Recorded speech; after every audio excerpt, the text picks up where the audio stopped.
Mao Zedong nació el 26 de diciembre de 1893 en la comunidad agrícola de Shaoxan, en la provincia de Hunan, China, en una familia de campesinos que había cultivado sus tierras durante varias generaciones. Si bien Mao asistió a una pequeña escuela en su aldea cuando tenía 8 años, recibió poca educación. A los 13 años, trabajaba a tiempo completo en el campo y se volvía cada vez más inquieto y ambicioso. Cuando cumplió 17, dejó su casa para matricularse en una escuela secundaria en Changsha, la capital de la provincia de Hunan. En 1911 comenzó la revolución Xinhua contra la monarquía y Mao se unió al ejército revolucionario y al Kuomintang, el partido nacionalista, dirigido por el estadista chino Sun Yat-sen. El Kuomintang derrocó a la monarquía en 1912 y fundó la República de China.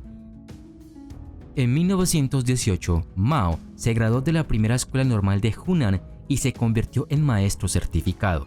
Finalmente encontró un puesto como asistente bibliotecario en la Universidad de Beijing y asistió a algunas clases. Aproximadamente en ese momento se enteró de la exitosa revolución rusa que estableció la Unión Soviética Comunista. En 1921 se convirtió en uno de los miembros inaugurales del Partido Comunista Chino. En 1923, el líder chino Sun Yat-sen inició una política de cooperación activa con los comunistas chinos que habían crecido en fuerza y número. En marzo de 1925, el presidente chino Sun Yat-sen murió y su sucesor, Chiang Kai-shek, se convirtió en presidente. A diferencia de Sun Yat-sen, Chiang era más conservador y tradicional. En abril de 1927 rompió la alianza y comenzó una purga violenta de los comunistas, encarcelando y matando a muchos. Ese septiembre, Mao dirigió un ejército de campesinos contra el Kuomintang, pero fue fácilmente derrotado. Los restos del ejército huyeron a la provincia de Jiangxi, donde se reorganizaron. Mao ayudó a establecer la República Soviética de China en la zona montañosa de Jiangxi y fue elegido presidente de la pequeña república. Desarrolló un pequeño pero fuerte ejército de guerrilleros y dirigió la tortura y ejecución de cualquier disidente que desafiara la ley del partido. En julio de 1937, el ejército imperial japonés invadió China, lo que obligó a Chiang Kai-shek a huir de la capital, Nankín. Las fuerzas de Chiang pronto perdieron el control de las regiones costeras y de la mayoría de las ciudades principales. Incapaz de librar una guerra en dos frentes, Chiang pidió a los comunistas una tregua y apoyo. Durante este tiempo, Mao se estableció como líder militar y con la ayuda de las fuerzas aliadas ayudó a luchar contra los japoneses. Con la derrota japonesa en 1945, Mao Zedong pudo fijar su objetivo en controlar toda China. El 1 de octubre de 1949, en la plaza de Tiananmen, Beijing, Mao anunció el establecimiento de la República Popular China. Chiang Kai-shek y sus seguidores huyeron a la isla de Taiwán, donde formaron la República de China. Durante los años siguientes, Mao Zedong instituyó una amplia reforma agraria, a veces mediante la persuasión y otras mediante la coerción, utilizando la violencia y el terror cuando lo consideró necesario. Se apoderó de las tierras de los señores y las convirtió en comunas populares. Instituyó cambios positivos en China, incluida la promoción de la condición de la mujer, la duplicación de la población escolar y la mejora de la alfabetización y el aumento a la atención médica. Temiendo perder el control, aplastó despiadadamente cualquier nueva disidencia. Cientos de miles de chinos fueron tildados de derechistas y miles fueron encarcelados. En enero de 1958, Mao Zedong lanzó el gran salto adelante, intentando aumentar la producción agrícola e industrial. El programa estableció grandes comunas agrícolas con hasta 75,000 personas trabajando en el campo. Cada familia recibió una parte de las ganancias y una pequeña parcela de tierra.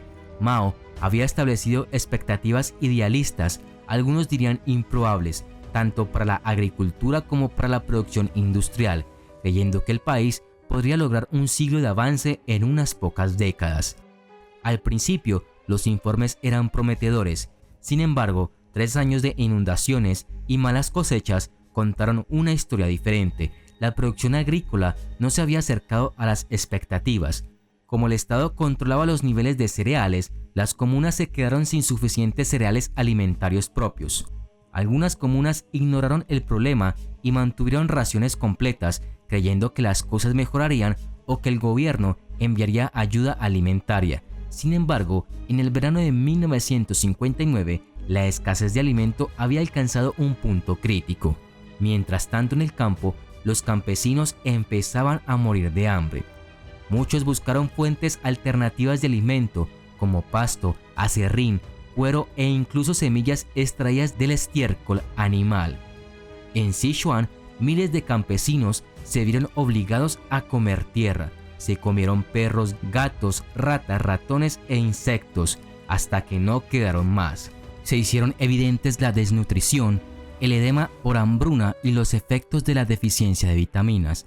La tasa de natalidad se desplomó. Como era de esperar, las enfermedades mentales, la histeria y el suicidio también fueron comunes. Se cree que entre 2 y 3 millones de personas se quitaron la vida durante los años de hambruna. Uno de los efectos más espantosos de la gran hambruna fue el canibalismo. Los informes policiales detallan incidentes específicos de canibalismo.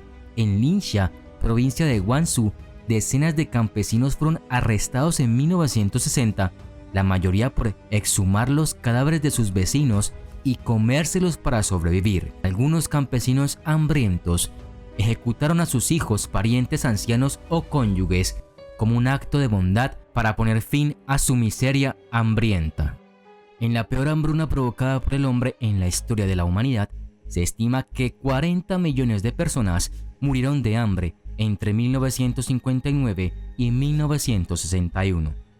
Como resultado del fracaso del Gran Salto Adelante, en 1962, Mao fue silenciosamente marginado y sus rivales tomaron el control del país. Por primera vez en 25 años, Mao Zedong no era una figura central en el liderazgo. En 1966, Mao Zedong regresó a la política y lanzó la Revolución Cultural.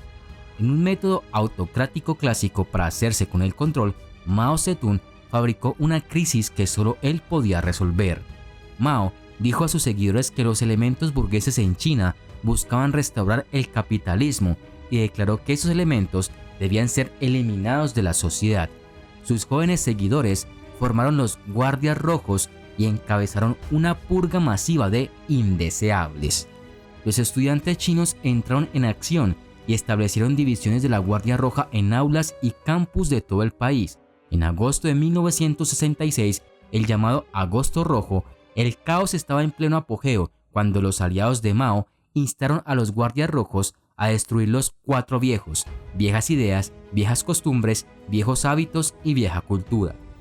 Se cerraron escuelas y universidades y se saquearon o destruyeron iglesias, santuarios, bibliotecas, tiendas y casas privadas cuando comenzó el asalto a las tradiciones feudales.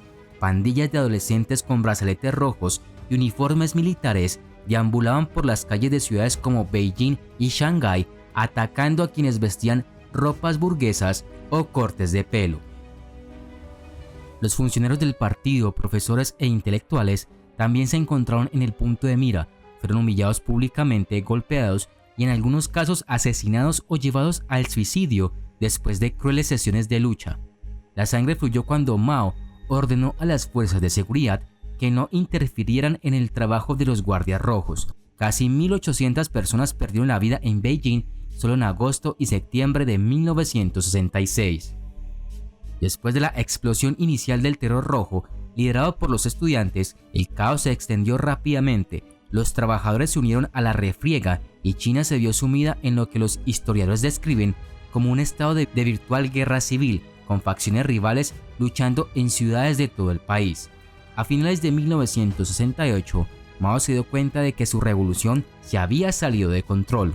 En un intento por frenar la violencia, dio instrucciones de enviar a millones de jóvenes urbanos al campo para reeducarlos. También ordenó al ejército restablecer el orden, transformando efectivamente a China en una dictadura militar que duró aproximadamente hasta 1971. Mientras el ejército luchaba por controlar la situación, el número de muertos se disparó.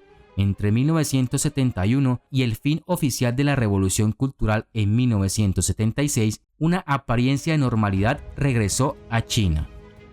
Mao Zedong murió por complicaciones de la enfermedad de Parkinson el 9 de septiembre de 1976, a la edad de 82 años. Dejó un legado controvertido tanto en China como en Occidente, como monstruo genocida y genio político.